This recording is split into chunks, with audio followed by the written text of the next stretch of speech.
황교안 대표께서, 당대표께서 민생대장정 다녀오셨습니다. 그 안에 많은 우리의 숙제 보따리가 있습니다. 그런데 국회가 꽉 막혀 있습니다. 우리 국민들도 아마 마음이 꽉 막힌 듯 답답하실 거라고 생각을 합니다.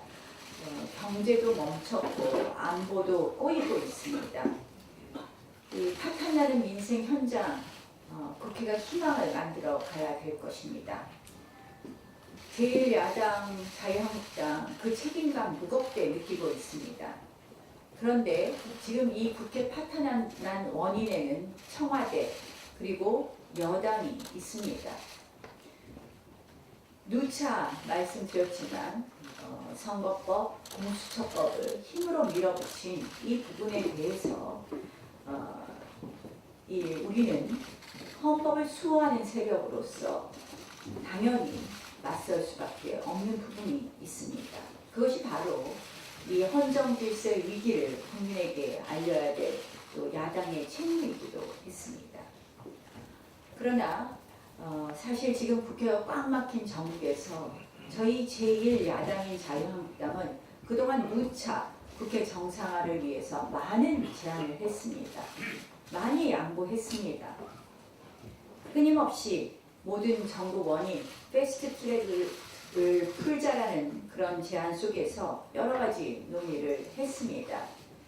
그런데 제가 이렇게 보면은 결국 이러한 저희의 많은 논의와 제안에 대해서 여당이 과연 진지하게 국회를 정상화할 의지가 있는가 하는 그런 질문에 대해서 저 스스로 여당은 그러한 의지가 없는 것 아닌가 하는 그런 답을 내놓을 수밖에 없는 그런 상황에 이르지 않았나 이런 말씀을 드립니다.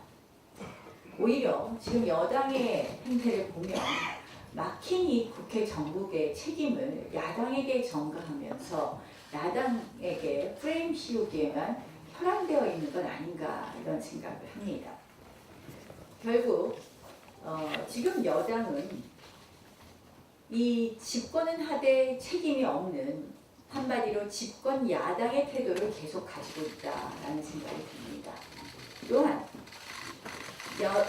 야당은 국정 동반 파트너로 생각하는 것이 아니라 한마디로 괴멸 집단, 괴멸을 해야 될 집단으로 생각하는 것 아닌가 하는 그런 생각입니다. 결국 하루빨리 정상화하자는 저희의 이야기에 대해서 진지하게 화답하지 않고 있는 여당이 여당으로서의 책임감을 갖고 야당에게 밀리면 안 된다 이런 모습으로 야당을 경쟁 상대로 생각할 것이 아니라 본인들이 이 국정에 대한 책임감을 다시 한번 가져줄 것을 촉구합니다. 한마디 또 덧붙이겠습니다. 문희상 의장께서 마치 이 국회의 파국에 대해서 본인은 관계없는 사람인 것처럼 말씀하시는 것에 대해서 심한 유감을 표시합니다. 이 국회 파탄의 원인에 중요한 또 원인을 제공한 분은 바로 문희상 의장입니다. 문희상 의장도 국회 정상화 과정에 있어서 반드시 자유한국당에 대해서 유감의 표시를 해주셔야 된다는 말씀과 함께 지금 국회 사무처를 동원해서 그동안 불법과 편법을 일삼아 왔던 부분에 대해서도 원점으로 돌리는 노력을 해주실 것을 촉구합니다. 어제 우리 주말에 굉장히 반가운 소식을 온 국민이 기쁘게 보았습니다. 한국 영화 100년의 선물 봉준호 감독이 가져다 주었습니다. 황금 종려상을 받았는데요. 봉준호 감독에게 진심으로 축하와 감사의 말씀을 전합니다. 그런데 칸 영화제 소식 중에 흥미로운 것이 또 하나 있습니다. 알랭드롱 배우가 7번째 실패 끝에 칸 영화제에서 명예 황금 종려상을 받았습니다. 그래서 알랑드롱 영화를 갑자기 생각을 해봤는데요. 알랑드롱이 데뷔를 한 영화가 태양은 가득히입니다. 그 태양은 가득히에서 알랑드롱이 맡은 역할이 톰 윌리픽입니다. 그 톰 리플리의 역할이 뭐냐? 거짓말을 하면서 스스로 거짓말을 거짓말이 아닌 진실로 믿게 된다는 그런 역할이었고, 그것으로 인해서 리플리 증후군이라는 용어가 생기게 되었습니다. 근데 제가 그걸 딱 보면서 생각나는 게 문재인 정부였습니다. 문재인 정부, 바로 지금 경제는 나아지고 있다, 좋아지고 있다. 문재인 정부가 계속해서 거짓말을 하는 이유, 그리고 리플리 증후군이 떠오르게 되었습니다. 모 언론에 따르면 지난 21일 서울 국정원장과 양정철 민주연구원장이 서울 모처에서 회동했다고 합니다. 이 국정원 수장과 민감한 정보가 모이는 국정원 수장과 집권 여당 싱크탱크의 수장이 만난 것입니다. 누가 보더라도 부적절한 만남입니다. 사적인 지인 모임이다. 원래 잡혀 있었다. 국민을 우롱하는 아주 무책임한 설명입니다. 국정원장이라는 자리가 그렇게 한가하지 않습니다. 상임위 차원에서도 접촉이 쉽지 않은 자리가 국정원장입니다. 그런데 역시 대통령 최측근이라는 자리는 국정원장도 쉽게 불러낼 수 있는 최고 권력이었습니다. 벌써부터 민주당은 총선 모드에 들어갔습니다. 청와대발 권력형 공천의 칼바람이 불어오고 있습니다. 당내 충성 경쟁이라도 시키려고 결국 공천 실세와 정보 실세가 만난 것 아닌가 하는 의문을 가져봅니다. 왜 만났는지, 어떤 논의를 했는지 서훈 국정원장 밝혀주십시오. 그리고 민감하고 부적절한 논란을 빚은 것에 대해서 사과해 주십시오. 그리고 양정철 원장은 총선을 앞두고 행여라도 국정원을 총선의 선대 기구 중에 하나로 생각했다면 당장 그 생각을 중단해야 되고 그러한 시도를 중단해야 된다는 것을 말씀드립니다.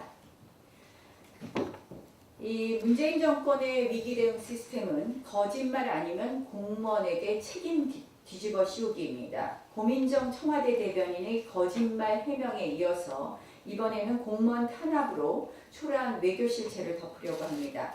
강경화 외교부 장관이 국월 외교에 민낯이 들키자 외교관의 의도적 유출이라며 마치 기획적 의도가 있는 것처럼 프레임을 짜고 있습니다.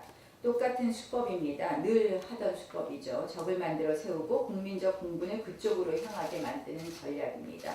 국민 자존심을 구긴 아마추어 외교에 대한 실망이 커지자 공무원들이 공작이라도 한 것처럼 몰아가고 있습니다. 일각에서는 외교 공무원의 분기잡기의 일환으로 봅니다. 이 정권 외교 기조에 동참하지 않는 공무원들을 이참에 속아내고 배제하겠다는 것 아닌가 이런 생각입니다. 대한민국 공무원 제도는 직업 공무원제입니다. 정치 논리와 편향적 이념에 휘둘리지 않도록 우리는 공무원의 신분 보장을 헌법으로 규정하고 있습니다. 그런데 이 좌파 이념 포로 정권이 공무원 사회를 쑥대밭으로 만들고 있습니다. 공무원의 양심을 걷고 객관적 전문성을 외면하고 있습니다.